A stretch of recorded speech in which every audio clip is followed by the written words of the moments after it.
एक बार महिला होती है जो एक ऑफिस में काम करती है। उसकी उम्र लगभग 50 साल की होती है। उम्र के इस पड़ाव में उस महिला के पैरों में दर्द रहता था। इस कारण से उसको आने जाने में दिक्कत का सामना करना पड़ता है। लेकिन घर का खर्च चलाने के लिए उसको नौकरी करनी पड़ती है। एक दिन वह ऑफिस से घर जा रही थी। वह बस स्टॉप पर पहुंची तो उसने देखा हर बार की तरह वहां बहुत भीड़ थी। थोड़ी देर बाद वहां एक बस आए और वह बस में चढ़ी तो उसने देखा बस में बैठने के लिए जगह नहीं थी। थोड़ी देर बाद अचानक से एक आवाज आई कि मैडम आप इस सीट पर बैठ जाइए। उस महिला ने पीछे मुड़कर देखा कि एक महिला मजदूर अपनी सीट छोड़कर ऐसा बोल रही थी। उसने गौर से देखा कि वह महिला मजदूर तो उसके साथ वहां बस स्टॉप पर खड़ी थी, जो कि दिन भर मजदूरी करके अपने घर पर जा रही थी। उस महिला ने उस महिला मजदूर का शुक्रिया कहा और सीट पर बैठ गई। उसको यह सब देखकर बहुत अच्छा लगा और मन ही मन सोचने लगी कि दुनिया में इस तरह के अच्छे लोग भी हैं।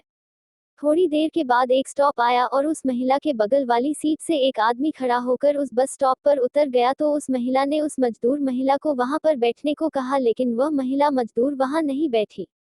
उस बस में एक और महिला थी, जिसकी गोद में एक छोटा बच्चा था, जो बहुत रो रहा था। उस महिला मजदूर ने वह सीट उस महिला को दे दिया। थोड़ी देर बाद उस बच्चे वाली महिला का भी स्टॉप आ गया और वह बस से उतर गई। फिर से वह सीट खाली हो गई थी। उस महिला ने फिर से उस महिला मजदूर से उस सीट पर बैठने का आग्रह किया, लेकिन फिर भी वह उस सीट पर नहीं बैठी। इस बार उस महिला मजदूर से एक वृद्ध को बैठने के लिए भेज दिया, जो कि बहुत ज्यादा उम्र के थे और उन्हें खड़े होकर सफर करने में बहुत दिक्कत हो रही थी। वह वृद्ध उस सीट पर आकर बैठ गए और थोड़ी देर बाद उस वृद्ध का भी स्टॉप आ गया और वह वृद्ध उस महिला मजदूर का शुक्रिया कहते हुए बस से उतर गया। उसके बाद उस बस में भीड़ कम हो गई थी और अब उसमें कोई भी जरूरतमंद नहीं था। उस महिला ने फिर उस महिला मजदूर से कहा, अब तो आप आकर बैठ जाए, तो वह वहां आकर बैठ गई। उस महिला ने उस महिला मजदूर से पूछा, आपने मुझे बैठने का मौका क्यों दिया? आपके पास तो सीट थी, आप आराम से बैठ सकती थी। उस महिला मजदूर ने कहा, जब मैंने आपको बस स्टॉप पर देखा था तो लग रहा था कि आपके पैरों में तकलीफ है और जब आप बस में चढ़ रही थी तब भी लग रहा था कि आपके घुटनों में दर्द है। तो मुझसे रहा नहीं गया और मैंने आपको सीट दे दी। फिर उस महिला ने कहा कि जब 2-3 बार सीट खाली हुई थी तब आप वहां आकर बैठ जाती। तो महिला मजदूर ने कहा, हाँ मैं बैठ सकती थी, लेकिन मैंने देखा उस महिला की गोद बच्चा था, जो कि रो रहा था। इसलिए उस सीट पर मैंने उसको बैठने के लिए बोल दिया था। उसके बाद वह वृद्ध आदमी जो कि खड़े थे और मैं बैठ जाती तो ऐसे कैसा अच्छा लगता कि मैं बैठ जाती और वह वृद्धजन खड़े रहते। इसलिए मैंने उनको बैठने का मौका दिया, जिससे वह मुझे आशीर्वाद देकर गए तो मुझे बहुत अच्छा लगा। तो उस महिला ने उस महिला मजदूर से पूछा कि आप यह रोजाना ही करती हो या फिर आज की कर रही हो?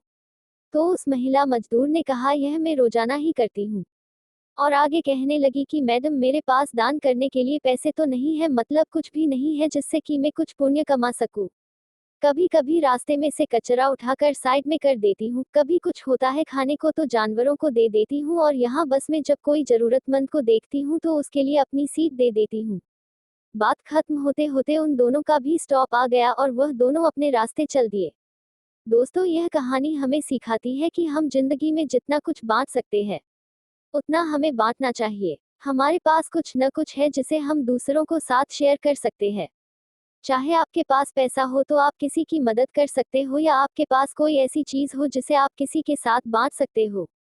अगर आप ईमानदारी से किसी की मदद करेंगे तो ऊपर वाला आपकी मदद जरूर करेगा, क्योंकि आपको भी पता नहीं चलेगा कब ऊपर वाला किसी इंसान के रूप में आपके पास आ जाता है। दोस्तों, यह कहानी आपको कैसी लगी हमें कमेंट करके जरूर बताएं और इस पोस्ट को अपने दोस्तों के साथ शेयर जरूर करें। धन्यवाद।